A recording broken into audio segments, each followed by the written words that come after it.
Hello everyone. So today we are talking about a company that is into contract manufacturing, and it is very well positioned right now because the FMCG or the utility sector is bound to grow. Why I say that? Because as we grow as a nation and with the policies from government like no income tax up to 12 lakh rupees, the whole point of this is to increase consumption in the economy. And if the consumption increase, then all the subsequent industries or the consumption related industries are bound to grow.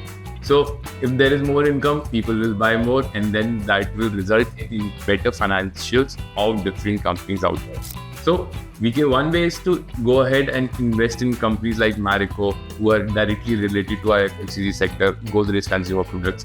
But what is even better is if we invest in a contract manufacturing which deals with all these companies. So technically, you are investing in one company, but you are being a part of journey of all the companies in the FMCG sector. So without much ado, let's get into the stock that we are talking about.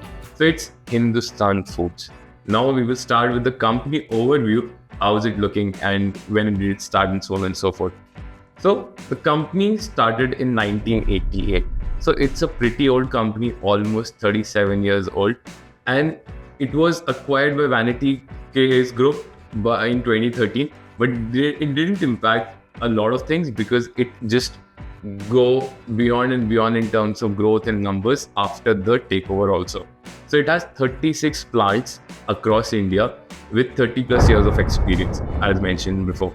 So the next important part that becomes is what it does it offer. It has offering in all sectors: food and beverages, personal care, home care, pet care, household insecticides. What does it mean? Like the capabilities of the companies are huge. It is not restricted to any one segment or one product, but it has a lot of capability spread across the spectrum of consumption. So that is a very beautiful thing because of the fact that if there is a dent or decrease in supply or decrease in demand of a particular product, then the business will not take a dent because it has a huge portfolio or a huge diverse offerings as a contract manufacturer. Now moving on, who is managing this company? So the managing director is Samir R. Kotari. He has done CA and MBA from Cornell University. Both are like epitome degrees of their profession, one for accounts and one for administration. So he's like a master of both the trades, and he has been navigating through the challenges pretty well because we don't see any bad news about Hindustan Foods or any hiccups happening in the manufacturing or the contracting. So he has been managing the company in a very smooth manner, and he's taking it just to the upside or has been on a journey of increased revenue and profits. So moving on, talking about the clients.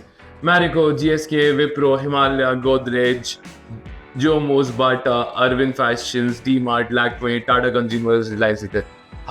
These were just to name a few. So I'm not just telling you the list of clients, it is huge. But this should set an expectation like how huge this company is and how many clients it has. So the broader the range of clients, the less the dependency on those clients. So even if one client stops doing business with Hindustan Foods, it will not mean that Hindustan Foods is taking a significant dent in the revenue or profits because of the broad spectrum of their clients as well. It is not just focusing on increasing the portfolio, but it is also trying to expand its business in different industries. As I mentioned here, you can see HFL acquired 100% stakes in a footwear company, KNS Shoe Tech. So it is not just increasing its capability as a contract manufacturer, but it's trying its best to expand its business to other verticals and develop new capabilities. So that shows how optimistic the management is about the growth and how optimistic you can be about the growth of this company. Now moving on to financials, we see that in 2023, the sales was around 600 plus across the 4 quarters. Then in 2024, it started touching the 700 bar. And then in 2024 June quarter, we see a cross of 800 CR plus sales. So what does this signify? Like quarter on quarter, we are seeing an increased sales, and that too in a stabilized manner. It's not very abrupt in nature, somewhere high, somewhere low. it is a very steady growth and a very slow progressive growth. So this means that fundamentally the business is running smooth and there are no hiccups happening anywhere. So the overall quarterly results looks promising, and the upcoming quarter will be even more promising because of the fact that there is now more liquidity in the market, more dispensable income in the market, which will definitely increase consumption in India and will improve the numbers of this company. Now, moving on, sales at a yearly level. This is where it gets very sweet. Why I say that? So if you talk about 2019, that is almost 5 years back, the sales were just close to 500 CR. And now we are sitting in March 2024, we are sitting at 2,700 plus crore of sales. So it's a jump of 5x in 5 years. So that has to be tremendous. Like, it is just masterstroke, because a company doing of the business 5 times in 5 years, that is really great. The approach of the company is that we want to scale it in a very gradual manner and in a very robust manner. That's why you don't see plummets of sale, then jumps of sale, then sale goes down. Nothing like that. Slow and steady growth. Something of tortoise kind of a thing, but in the long run, it is a very good thing for a company. Now, moving on to the next important part of the puzzle, the shareholding pattern. This is one of the most fancy and most valuable for me because of the fact that if FIIs and DIIs are getting involved in a particular company, it means that they are interested because they have done due diligence for that company, be it the management, be it the operations, be it the future, be it the fundamentals of the company. They have done the due diligence, and then only they are getting into the company. They will not invest in a random company for that matter. So let's see what is coming out from the shareholding pattern. The FIIs are currently holding a total of 5.45%, whereas DIIs are holding 14%, which is almost 2x from September 2023. So that is very significant.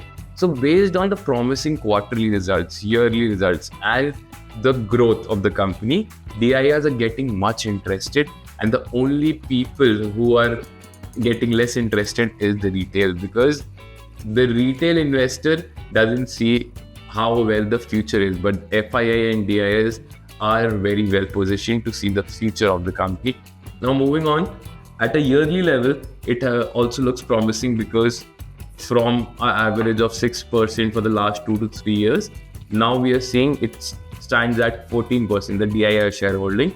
And again, FII stands at 5.45%, but moving down the line, once FIIs are again interested in Indian share market, we can expect that this percentage might increase and they might get a decent holding in this company as they get interested in the Indian markets. This is purely because of the fact that they are pulling their money out of the markets, not in the markets. On an overall level, the company is very well positioned and the FMCG sector is bound to grow, and which will result the fundamentals or the financials of this company will be growing, and the measures by the government like taxation and the other things will definitely boost the financials of this company. And the second thing, the portfolio of this company is very broad in terms of product offering and the clients it has. So in both the cases, it will not take a dent if there is something messy happens with any of these. And then we can expect a very good quarterly result in the next quarter because of the increase in consumption behavior of India. So we can expect a very good quarterly results that in the very next quarter itself. And then, in my opinion, this is a very good opportunity for short term, something like 6 months, 12 months, as well as longer horizon. If you're looking for 5 years or 10 years, then this is a very good stock to have in your portfolio because it is a very diverse kind of a company and it will not take a serious hit irrespective of how the economy is doing. So in my opinion, it's a very good bet for the long term as well. So if you like the video, hit the like button and subscribe for such videos. Go in the comment section, put the company that you are interested to get the fundamental analysis done or any other concept that you want me to touch upon. That's it for now. Thank you. Bye-bye.